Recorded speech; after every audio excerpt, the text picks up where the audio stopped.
Hello everyone, how are you doing? This is MD Tech here with another quick tutorial. In today's tutorial, I'm going to show you how to resolve the FLTMGR.SYS blue screen error you were experiencing on your Windows 11 computer. So this should hopefully be a pretty straightforward process, guys, on how to resolve this. And without further ado, let's go ahead and jump straight into it. So we are going to start off by opening up the search menu.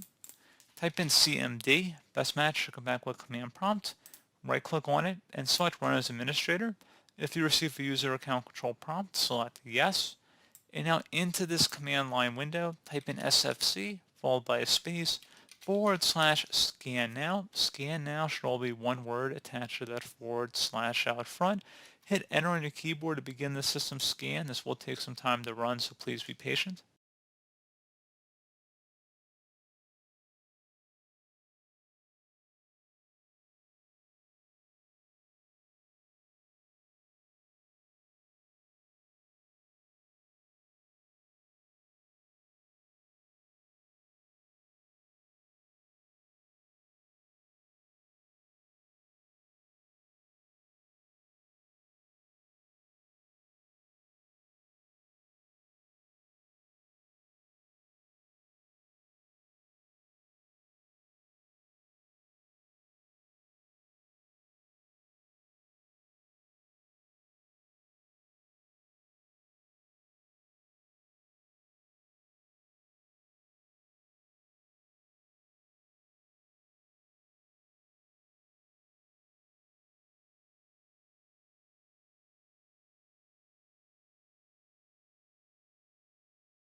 And once that's done, go ahead and close out of here and then restart your computer.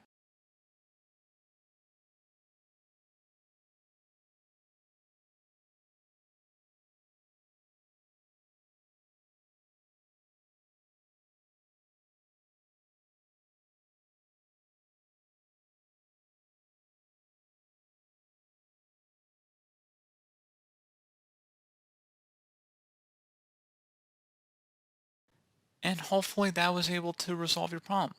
So as always, thank you guys for watching this brief tutorial. Do hope I was able to help you out, and I do look forward to catching you all in the next tutorial. Goodbye.